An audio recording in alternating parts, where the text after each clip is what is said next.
Men only want one thing. And it's not money, it's not power, it's imposing my feminine dominance, brother. You're pimp. Sorry, didn't mean to hit you with the This is fucking Pirate Yakuza. hard yar right out of the gates. I've just been very pepped up ever since they shut down all those Hooters. Now where am I supposed to find me future wife? I still have... Oh yeah, Hooters is actually getting shut down in America because of fucking OnlyFans. replaced my go-to airline. Anyways, after 84 long years, the Japanese have returned to Hawaii, this time bearing gifts. A gift that combines two of the greatest things there are, pirates and Yakuza. Yakuza games are like if cocaine did LSD, then smoked a bowl. Japan before and after the nukes right here. And Hawaiians are like high-level Florida men. Fuck. God damn you. Let me get a picture of that license plate, buddy.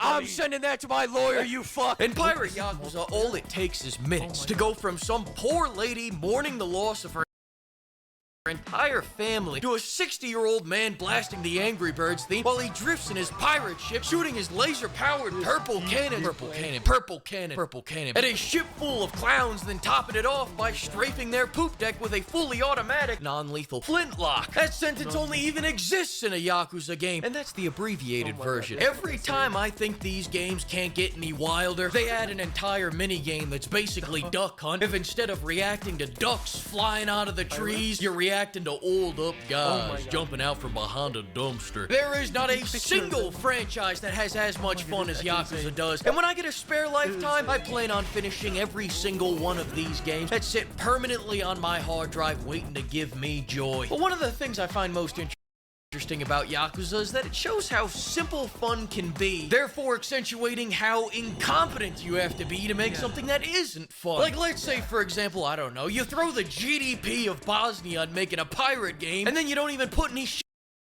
shipboarding in it. Or how about you're making a new addition to your franchise all about jumping and stealth, then you make an entire character that cannot fucking jump or be stealthy. Or you pilfer the Singaporean government's booty and only have this mini game to show for it. Pirate Yakuza was made in a cave with a box of scrap. It's built like a hot dog. It's just the assholes and elbows of all the other Yakuza games made probably about a goddamn year, and yet their weakest mini-game is fucking golf. That's right, an entire goddamn sport. A sport that I lost an entire evening to, by the way. Listen, we'll get back to the Ubisoft in a second. I'm like the John Daly of... I really need to fucking download Pirate Yakuza because it looks fucking fun. It's the brain rot game that I would legitimately play for hours. It has lots of fucking mini games. If it's multiplayer, I will force my friends to fucking download this shit and play with them. Oh my god. Putt-putt. That's right, I'm severely overweight and I have a gambling problem. What the fuck are you gonna do about it? The trick to sticking your balls in that hole is a gentle touch. I'm telling you, it's way harder to lose this game than it is. I would fucking play for hours playing golf in fucking Yakuza. Legitimately, I love playing golf games. When I was a kid, I played golf games a lot because I didn't have anything to fucking play, and like I was like versing my brother playing fucking golf games. It's fucking insane. Is to win it. Wow! Sunk it! Or the trick could be aiming your balls towards the audience and then cranking it as hard as you possibly can. Or the trick could be aiming on top of the hole, then cranking the ball in the opposite direction of the wind. Or the trick could just be not cranking the ball at all. Listen, the point is, the trick can be whatever you want it to be as long as you have a copy of Premiere Pro. But for now, let's circle back to Ubisoft. I mean, if we're already talking about the minigames, let's just talk about them, right? I thought I wouldn't enjoy playing bingo until I was old and couldn't get hard anymore, but as it turns out, you don't have to be old. Bingo's actually kind of the bee's knees, pimps. And bingo is fucking fun. If you think it's fucking for old people, bitch, bingo is fucking fun. I played bingo with my friends once, and let's just say one of them didn't have any money to fucking go back home. Oh my god. Even better news, we can beat it using the same trick that we just used on regular golf. Can't get your platform to work with you, brother? It happens to the best of us. The trick here is taking $50 and heading on down to a whorehouse in Chihuahua.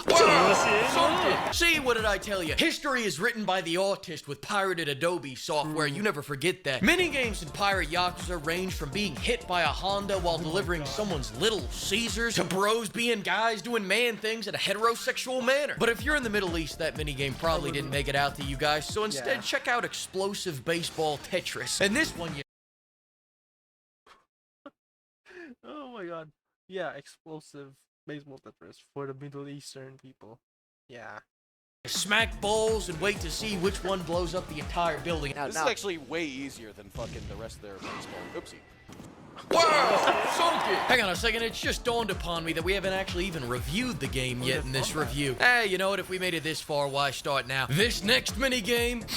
Not gonna lie. If you play a game that has lots of fucking minigames, majority of your time in the game is playing minigames. Let's just be honest. If you're fucking in the game and it has lots of minigames, you're gonna be stuck in a minigame for hours. And then continue. If you're getting bored of minigames, you continue to the main story and just fucking fight and stuff, and then get distracted again for a new minigame that you fucking just found and fucking play that for hours again.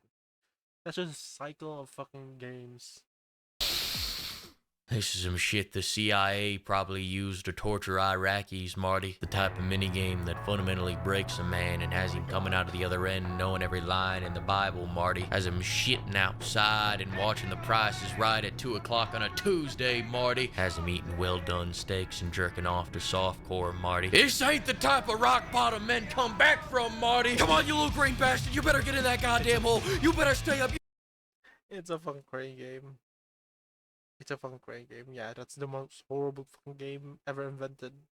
If you're fucking like good at it, you're fucking insane. You're a fucking god. You little piece of shit, you... Wow! So... I think that just... Okay. I hope that didn't cut off. Oh my god.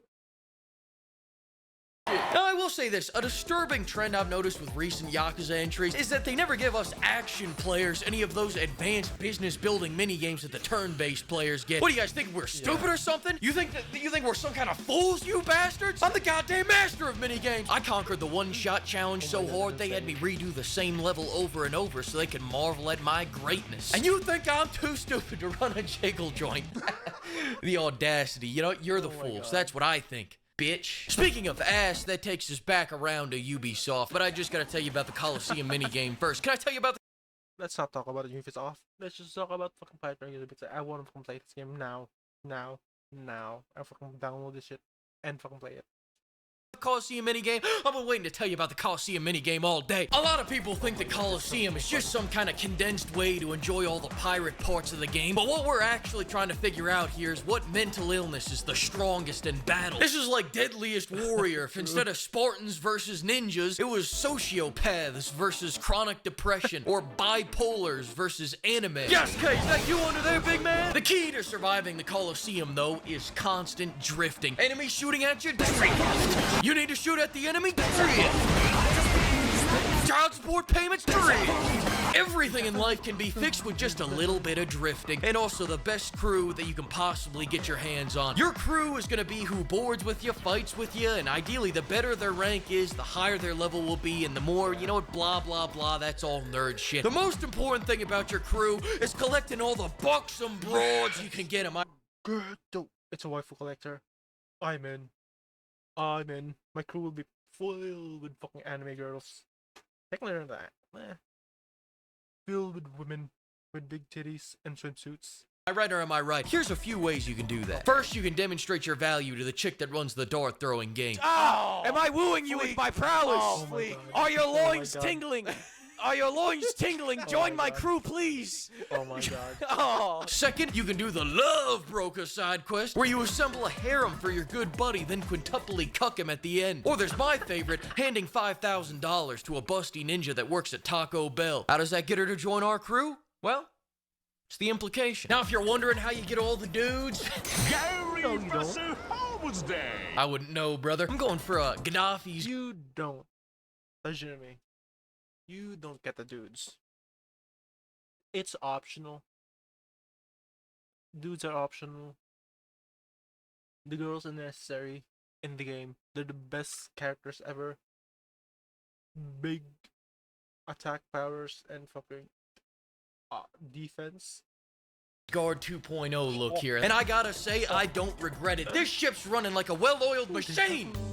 20 hours later. It's not what it looks like. It's not what it looks like. Listen, these beefcakes are all gold ranked. Those winches were all silver and bronze. They weren't qualified for the job. The double DEI hires had half my crew under-leveled. If that was a well-oiled machine, it'd be the Delta flight that landed upside down. You know, and in the end of the day, it's not that they didn't do their job. It's just that an oiled-up guy could have done it better. Don't believe me? Well, how about we bet on it? Listen, we'll get back to Ubisoft in a second. Let's bet on it. Because if there's one thing I love more than busty ninjas, it's gambling, baby. My therapist came up to me the other day and told me I have a gambling problem. You know what I'll make it work. I will make it work. I'll make every fucking female there fucking strong. Any female can do what a man can do. I told him? You want to bet on it? But I don't fuck with all these Japanese card games, because those make my brain go all mushy like. I tried playing one hand of that Oicho Cabo shit, and here's how that went down. What the fuck is going on? What the hell is happening? Oh, why are there so many cards? Why did they make me the dealer? How did 3 of them just win? Oh, all our money is gone. No, Amber, don't leave. What do you mean our marriage is over? Wow, sunk it. And that's why I stick to American card games, specifically poker. No disrespect to Jack Black, but that's just where I test my luck for the night. See if the gods blessed my landlord with his rent money this month. But as soon as I want to make some real fucking money, it's all about high stakes poker. And I'll tell you how I do it. The first rule of poker is that I always gamble with the house's money, never with my own. And of course, by the house's money, I mean my wife's savings account. Next, open up the official poker rulebook. Good job. Now fold it shut and remember this moment, because that'll be the last time you ever fold again. You don't need to read the rules. Reading is for pussies that don't have a Netflix subscription. The only rule you need to know is raise no matter what. Calling? Come on. I only call my loan shark when I run out of my queen's money. Drizzle, drizzle. 9 times out of 10, bluffing is all you need to beat your opponent, and all bluffing is betting on a lie. And lying to others is easy if you first master lying to yourself. Are you following me here? What I'm saying is this: knowing the rules is just gonna make lying harder. But if you don't know the rules, you'll think every hand you have is a winning hand. Take this hand, for example. I don't know what the fuck I'm looking at here. So I raise. Then I raise. Then I raise. Then I raise again. The only thing I don't raise is my kids. Boom! I win 50,000 chips. Everyone's in shock. My dick's so hard, it's tipping the table. As for what happens that other 1 time out of 10 where someone doesn't fall for the bluff because he has a full house or a straight or a 1 pair or something, well, that's where we lose everything and kidnap that man in the parking lot later tonight. That's right, I nab his ass and I start a hostage negotiation with the police. When they tell me, if you do anything stupid, our snipers will riddle you with 100 bullets, I raise. I say make it 110 bullets. They don't know who they're talking to. They fold. They go home. They leave me with a hostage. They're too scared of that expert gambler like me. Anyways, just don't overthink this shit. The story of this game, funnily enough, starts the same way that Kingdom Come Deliverance 2 does. Majima hits his head, forgets his entire past, but where the 2 games separate their paths is that after you hit your head in Kingdom Come, you go, chicks? No, I'm into dudes. You became gay in Kingdom Come Deliverance. You became... When you go in fucking Pirate Yakuza, you became straight, then gay. Again. Whereas in Pirate Yakuza, Majima decides to become a pirate. Now, if you can believe it, I actually hit my head pretty hard after finishing this game, therefore, I also don't remember a goddamn thing about this story. So instead, how about this? Whip your cock out. Come on, don't be shy. Let's go head to head. Cock to cock. And buddy, when this night ends, you're gonna give me all the cash in your wallet with a big smile on your face knowing I just fucked you real good. On the racetrack. The cock racing racetrack. While all you fools have been playing Avowed, Saints Row, and Suicide Squad, I've been honing in my cock racing skills for the last 3 years. You see that? I'm rich. You see that? I just lost everything. But that it's okay, because now I'm gonna go find a champion cock, one that dwarfs all these little micro cocks, and he's gonna win me every single race in this godforsaken game, or he's gonna make one hell of a bucket combo. Listen, I gotta go. I've already installed all my monstrous memory mods. Remember, I'm always 2 cups ahead. Oh, Y'all get ready, man. Next week is about to be crazy. Oh man, wait till y'all see what happens next week, man. Oh man. Thanks to the flock of pimps for bankrolling this video, and another huge thanks to all the pimpers for all the extra booty. Listen, I'll see you all next week when we piss off everybody that doesn't use a great sword. this really made me want to play fucking pirate Yakuza now.